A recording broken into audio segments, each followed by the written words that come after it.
terms of distances on the African continent, the republics of Ghana and Mali are near neighbors.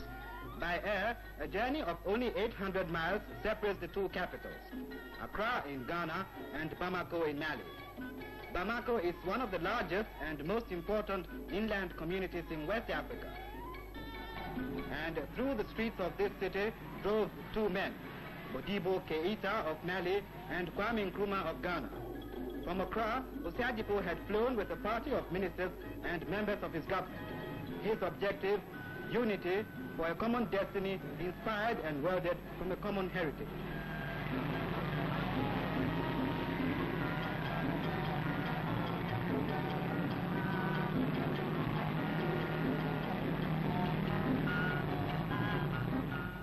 At an evening reception given by President Keita in honor of his guests, representatives of both countries were to find a bond already existing in music and dancing.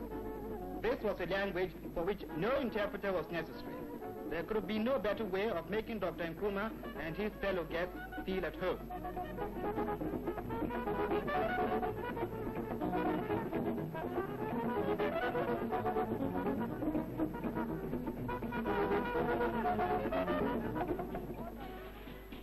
On the following day, Osiagipo was able to meet a representative cross-section of the people of the Mali Republic when a parade was organized through the streets of the capital. As on other occasions during his tours of Africa, Dr. Nkrumah remarked on the similarities of culture between the people he met and those in Ghana, evidence of the bonds which had existed and which he was now seeking to revive. With a single exception of the language they spoke, these people could easily have been parading through the streets of Accra. This parade in Bamako was taking place within a few miles of the border with Guinea, the other country in the new union. During his stay in Mali, Dr. Nkrumah was to give a nationwide broadcast in which he told the people of his feeling in coming to their land, a feeling that he had come home.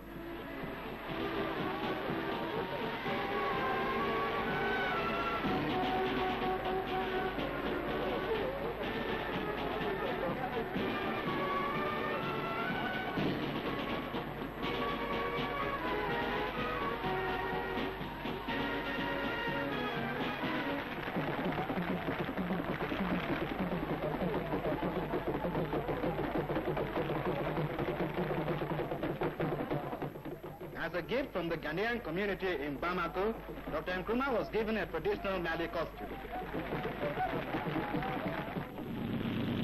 The long journey to Gao in the eastern part of Mali was made by air and was an illustration of the size of the new republic. The Osiagipo was welcomed by Mr. Bagara, the district commissioner for Gao.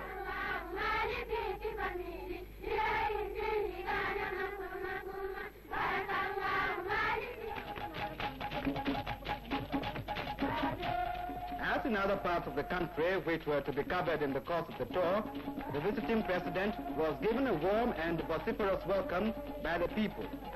His route into the town was lined with thousands of well-wishers who had come out to see him and their own President Keita.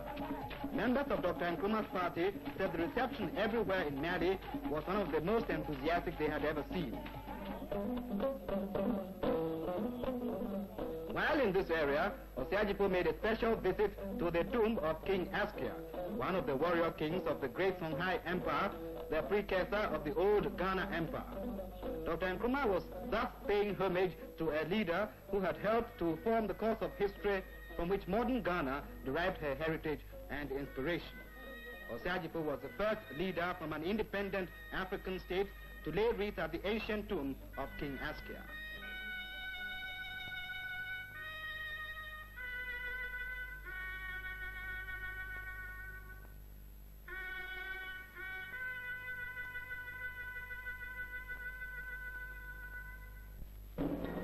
Across this desert country, the drive was made to a destination which Dr. Nkrumah said had been a dream since his student days.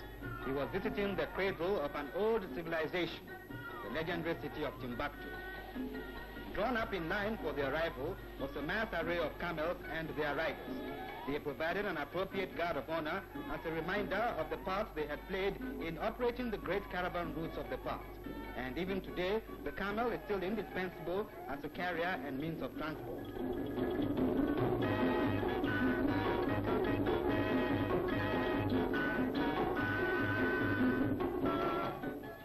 Another joyous welcome came from the citizens of ancient Timbuktu. Dr. Nkrumah told the people of the town that the republics of Mali and Ghana had been created from the ruins of their ancient heritage. He looked forward to the day when they could make the whole of the African continent one people in a single struggle for a common destiny.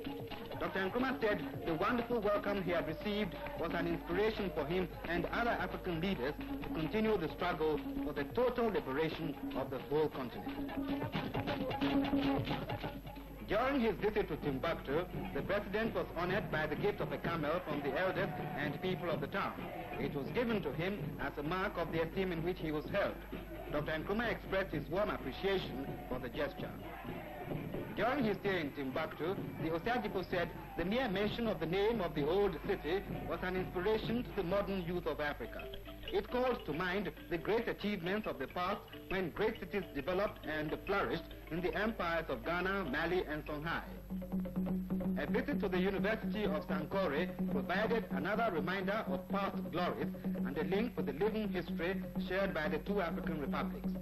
The culture of modern West Africa, said the Osagyefo, had emanated from such institutions as these. For much of his journey through Mali, Dr. Nkrumah had followed the course of the Niger River. Extending for 2,600 miles, this great waterway has fashioned the course of history and human affairs in this part of the continent.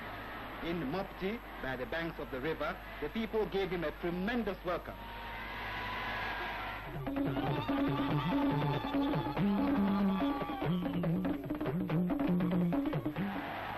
And in the town of Segu, the spontaneous reception from the people of Mali continued.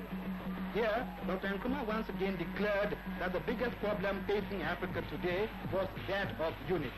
He said, "We shall move together in order to make the salvation of Africa possible."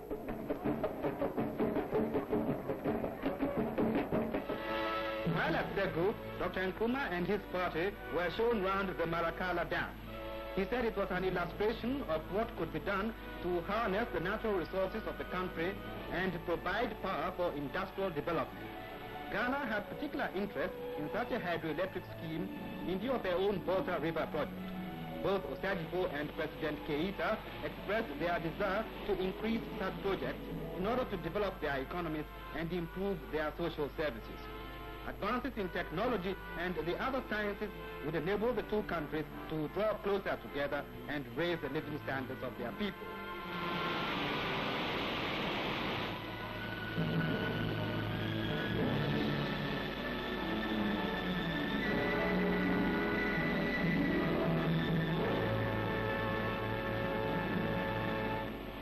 With their arrival at the castle, President Nkrumah and his accompanying ministers drew near to the close of a memorable tour.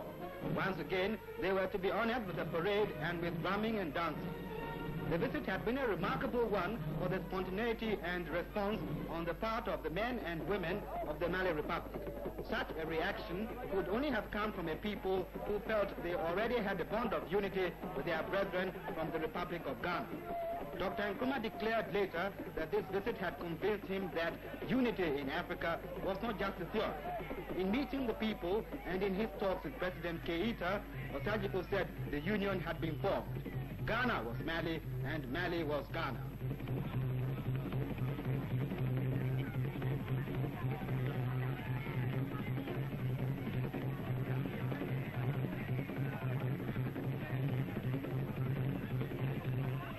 And so, from the journey to Bamako came one more bond in the process of unification.